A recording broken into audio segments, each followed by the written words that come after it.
कौन था वह? वह योद्धा जिसे कृष्ण ने स्वयं रोक लिया। वह वीर जिसने अपने सबसे प्रिय अस्त्र नहीं बल्कि अपना बोरसिरम दान में दे दिया। वह शक्ति जिसने युद्ध को अपनी आंखों से देखा और फिर भी किसी पक्ष में नहीं गया।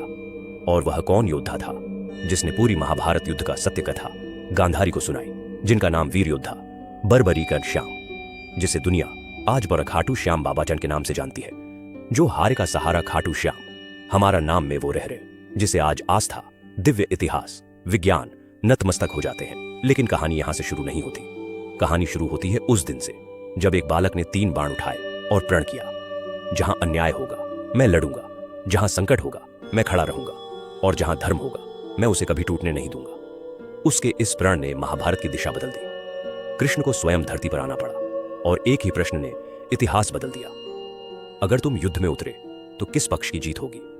उस दिन की कहानी ऐसी है जिसे सुनकर रूह कांप जाती है, क्योंकि उस दिन एक वीर मरा नहीं, अमर हुआ। कटा सिर युद्ध की हर चाल को देखता रहा और उसकी नजरों में बस एक सत्य था। युद्ध को किसी ने नहीं जीता, सब कुछ कृष्ण की इच्छा से हुआ। इसी त्याग ने उसे देवत्व दिया और फिर वह यात्रा शुरू हुई जिसने भूमि को पवित्र बना दिया। कुरुक्षेत्र से खाटू तक कृष्ण की कृपा से चलते हुए वह सिर वहां पहुंचा जहां आज लाखों भक्त चमत्कार देखते हैं। कई लोग दावा करते हैं उनके यहां जाने उनकी अधूरी मनोकामनाएं पूरी हो जाती है।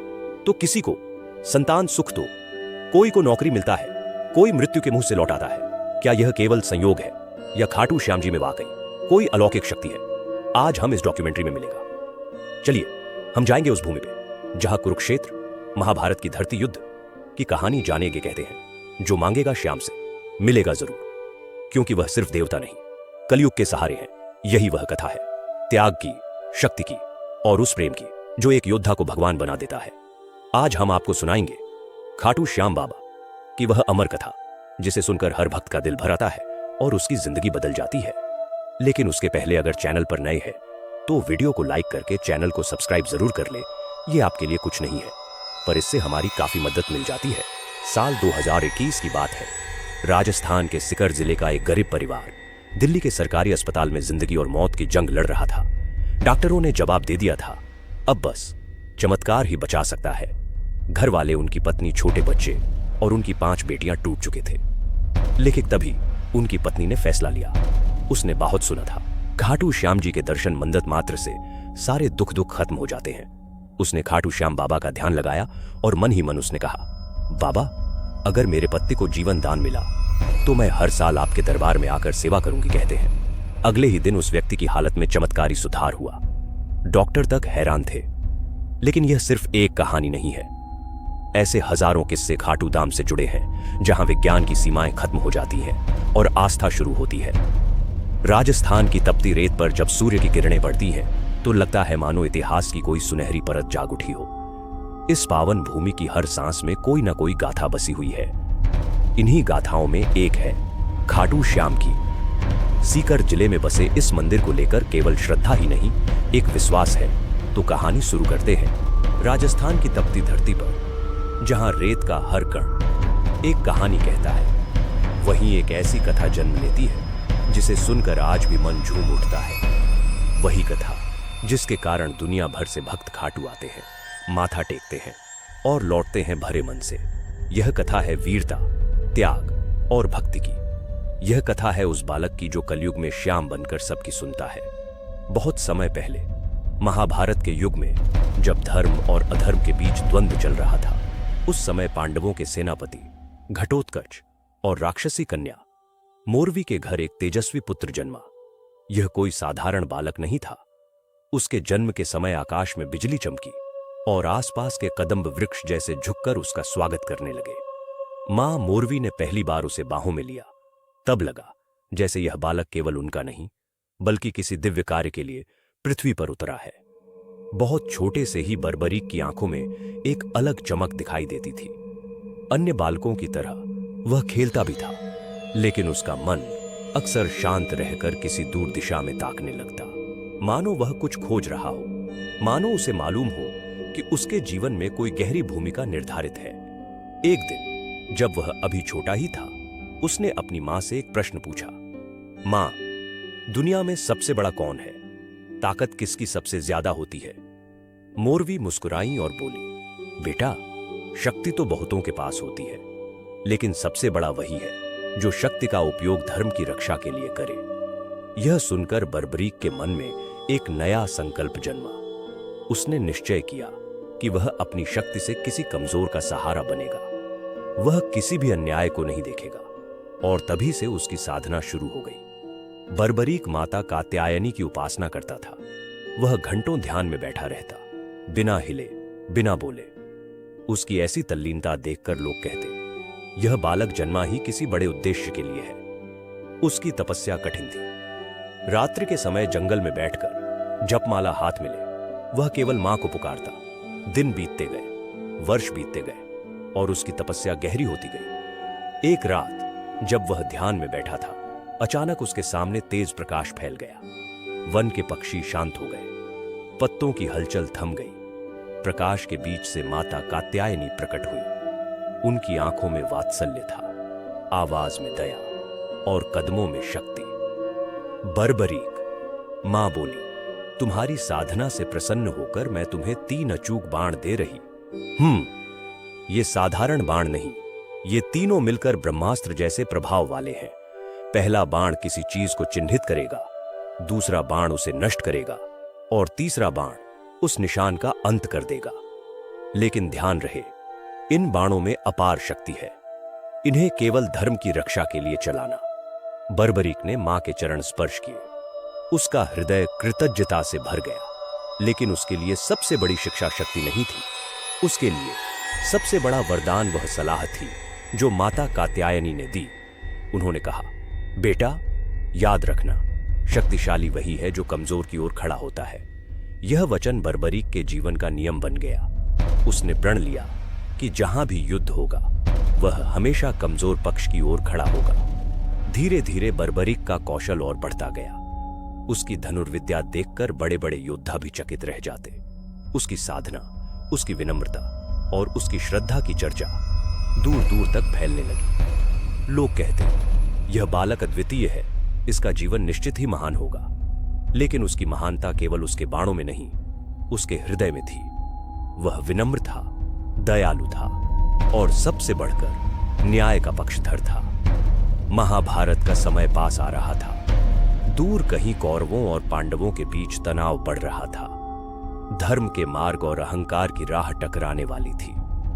और यही वह क्षण था जब बर्बरीक की प्रतिज्ञा उसकी नियति से टकराने वाली थी। एक दिन उसके कानों में यह खबर पड़ी कि कुरुक्षेत्र में महान युद्ध होने वाला है। बर्बरीक के मन में उत्सुकता जागी। उसने सोचा कि वह भी उस युद्ध को देखेगा और देखेगा कि किस पक्ष को उसका सहारा चाहिए। लेकिन उसका यह निर्णय केवल एक यात्रा नहीं थी, यह उसके जीवन को बदलने वाली यात्रा होने वाली थी।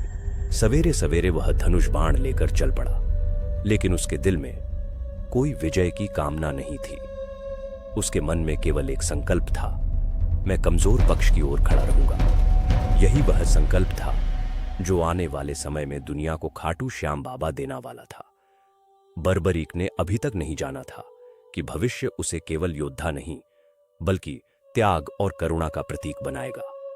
वह नहीं जानता था कि उसका जीवन केवल युद्ध भूमि तक नहीं बल्कि लाखों भक्तों के दिलों तक पहुंचेगा। वह नहीं जानता था कि आज जो वह कदम बढ़ा रहा है वही कदम उसे कलयुग के श्याम का स्वरूप देने वाले हैं। उसकी यात्रा शुरू हो गई थी और उसके साथ शुरू होने वाली थी वह अमर कथा जिसे आज हम श्रद्धा से, प्रेम से और आंसुओं से खाटू श्याम बाबा की कथा कहते हैं। महाभारत का युद्ध और बर्बरीक की राह। कुरुक्षेत्र की धरती पर युद्ध की आहट फैलने लगी थी। हवाओं में बेचैनी थी, पक्षियों की उड़ान तक में डर महसूस होता था। जिस धरती पर ऋषियों ने तपस्या की, जहां धर्म की स्थापना हुई, वही धरती अब रक्त और अस्त्रों की सुगंध से भरने वाली थी। यह केवल पांडवों और कौरवों का युद्ध नहीं था, यह धर्म और अधर्म की अंतिम परीक्षा थी। बर्बरीक, जिसने बचपन से प्रतिज्ञा ली थी कि वह कमजोर पक्ष का साथ देगा, इस युद्ध की चर्चा सुनकर शांत नहीं बैठ सका। वह यह देखने के लिए चल पड़ा कि किसे उसकी जरूरत होगी। उसके पैरों में थकावट नहीं थी, उसके मन में संशय नहीं था। उसके हृदय में केवल एक सरल भावना थी, जहां अन्याय होगा मैं उसके सामने खड़ा रहूंगा। लेकिन भाग्य ने उसके लिए कुछ और ही लिखा था। जैसे जैसे वह आगे बढ़ रहा था, रास्ते में लोग युद्ध की बातें कर रहे थे। कोई कहता कौरवों की सेना अपार है, कोई कहता पांडवों के पास कृष्ण है, वही जीत तय करेंगे। कोई आह भरकर बोलता इस युद्ध में कोई नहीं बचेगा। बर्बरीक बस सुनता जा रहा था, लेकिन उसके भीतर एक ही भाव था, कमजोर को उसका साथ चाहिए।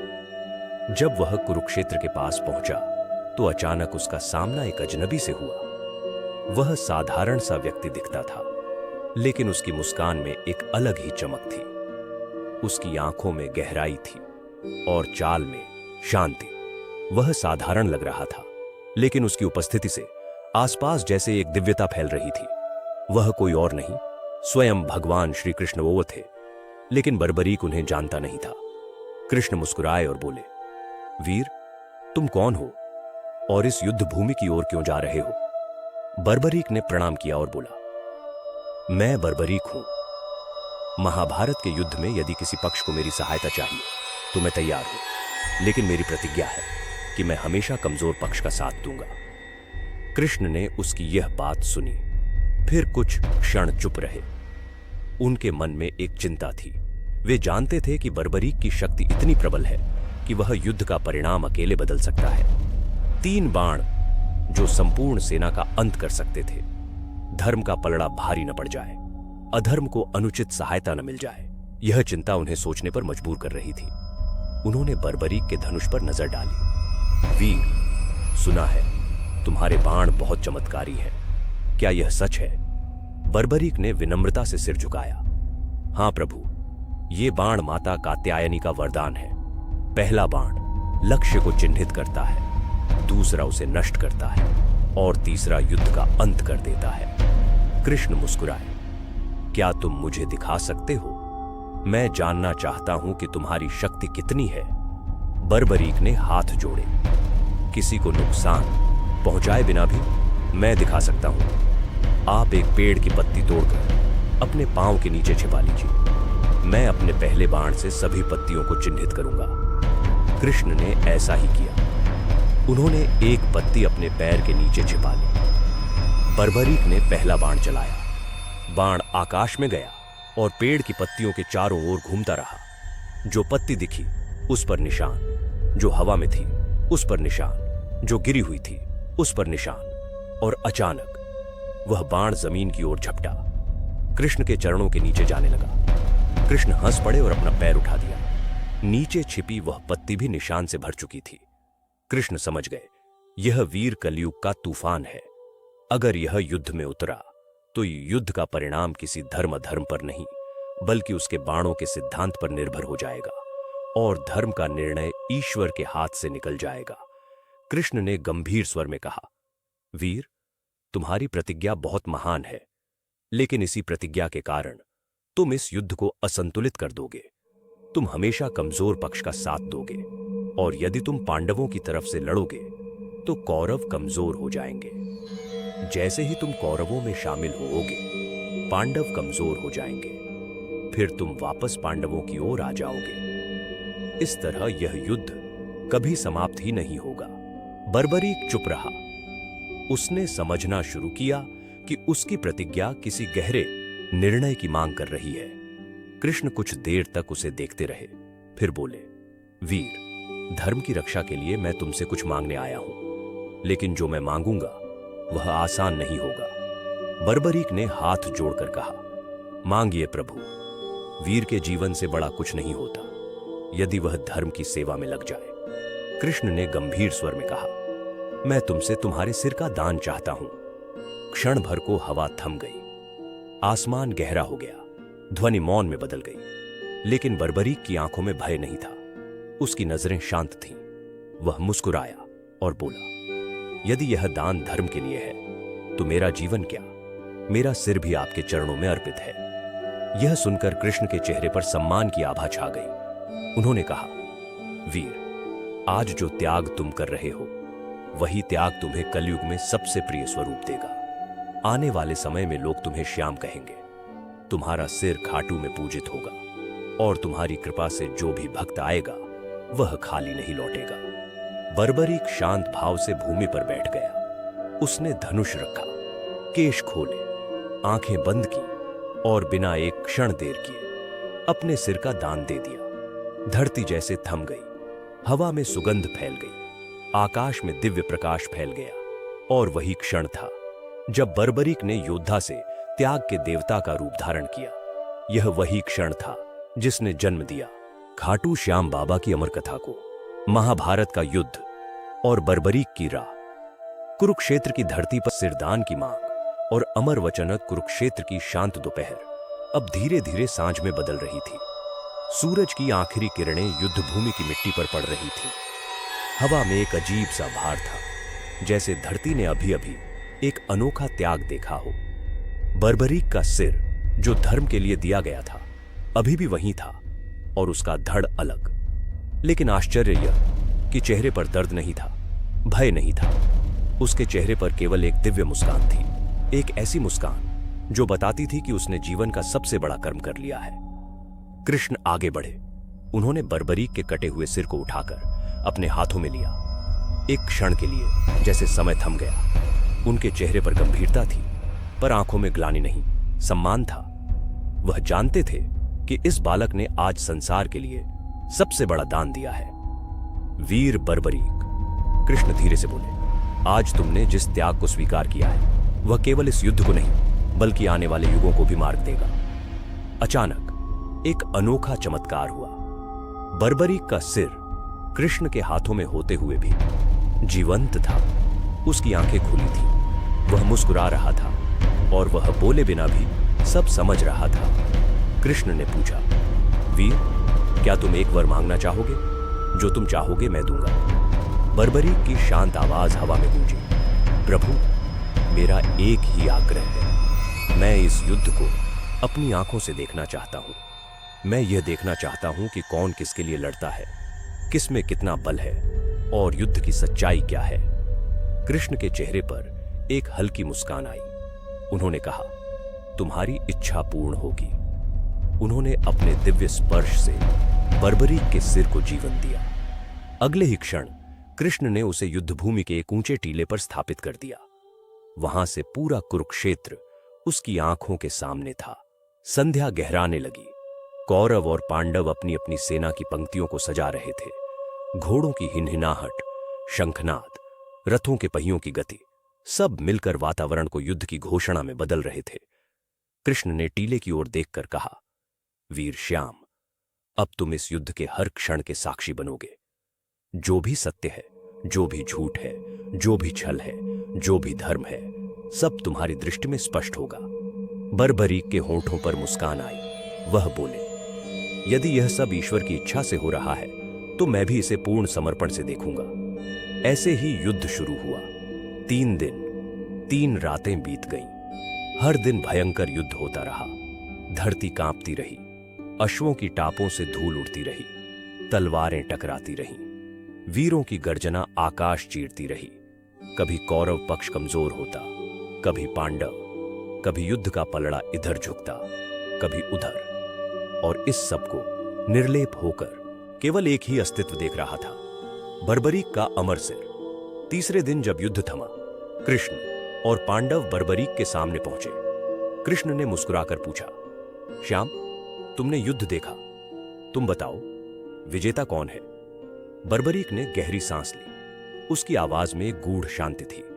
प्रभु, यदि एक दृष्टि से देखूं तो पांडव विजयी हैं, पर यदि दूसरी दृष्टि से देखूं तो इस युद्ध को केवल आपकी इच्छा ने चलाया है। मेरे सामने जितने वीर गिरे, जितने उठे, सभी को आपकी शक्ति ने संचालित किया। युद्ध पांडवों ने नहीं जीता, युद्ध आपने जीता है। कृष्ण मुस्कुराए। उन्हें पता था कि यही उत्तर सच्चाई है, यही उनका वास्तविक स्वरूप है, अधर्म का नाशकर्ता और धर्म का रक्षक। उस क्षण कृष्ण ने हाथ उठाए और घोषणा की, वीर बर्बरीक, तुमने अपने त्याग से संसार को धर्म की राह दिखाई है। आज से तुम श्याम नाम से पूजित होगे। कलयुग में जब मनुष्य भटक जाएगा, जब उसे संकट घेरेगा, जब उसके पास कोई राह नहीं बचेगी, तब तुम उसकी रक्षा करोगे। जो भी सच्चे मन से तुम्हारा नाम लेगा, उसे तुम जरूर सुनोगे। धरती पर दिव्य प्रकाश फैल गया, आकाश में गूंज उठी, जय श्याम बाबा। कृष्ण फिर बोले, तुम्हारा सिर खाटू में पूजित होगा, वहां तुम्हारा दरबार लगेगा। भक्त आएंगे, माथा टेकेंगे और तुम्हारी कृपा से अपना भाग्य बदल लेंगे। तुम कलयुग के सबसे बड़े दानी और सबसे बड़े संरक्षक बनोगे। बर्बरीक के होठों पर गहरी मुस्कान आई। उन्होंने प्रणाम किया और अपने दिव्य स्वर में कहा, प्रभु, जब आप साथ हैं तब मेरा जीवन किसी काम का नहीं, केवल आपका आशीर्वाद ही पर्याप्त है।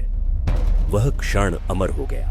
यहीं से जन्म हुआ श्याम बाबा के नाम का, और यहीं से शुरू हुई वह यात्रा जो लाखों भक्तों को आज भी जोड़ती है। जो सिर कभी युद्ध का साक्षी था, आज वही सिर भक्तों की पीड़ा का साक्षी बन गया। जो आंखें युद्ध में मृत्यु देखती थीं, वे आज भक्त की आंखों में आंसू देखकर उसकी किस्मत बदल देती है। और तभी पहली बार यह वाक्य जन्मा, जो आज भी हर भक्त कहता है, जो मांगेगा श्याम से मिलेगा जरूर। और इस तरह वीर बर्बरीक का सिर कुरुक्षेत्र का साक्षी बनकर खाटू की पवित्र भूमि तक पहुंचा, जहां कृष्ण ने आशीर्वाद दिया। कलयुग में जो भी श्याम को पुकारेगा वह खाली नहीं लौटेगा। आज भी खाटू श्याम धाम के दरबार में हर भक्त अपनी विनती लेकर आता है। कोई आंसू लेकर आता है, कोई दर्द लेकर आता है, और लौटता है सिर्फ उम्मीद, विश्वास और चमत्कार लेकर। क्योंकि श्याम बाबा ने कहा है, हारे का सहारा मैं हूं। अगर आपको भी लगता है इस कथा ने दिल को छुआ है, अगर श्याम बाबा के त्याग, भक्ति और शक्ति ने आपके दिल में जगह बनाई है, तो अपने हाथ जोड़कर एक बार धीरे से बोलिए, जय श्री श्याम। और अगर आपके घर में भी खुशियां, बरकत और कृपा आए, तो इस वीडियो को लाइक और जरूर करें, सब्सक्राइब कर लें ताकि अगली दिव्य कथा आप मिस न करें। और अपने दोस्तों तक यह आशीर्वाद पहुंचाने के लिए इस वीडियो को शेयर करें। कमेंट में लिखिए, जय श्री श्याम बाबा। देखते हैं कितने भक्त बाबा का नाम लेकर इस कहानी को आशीर्वाद देंगे। धन्यवाद।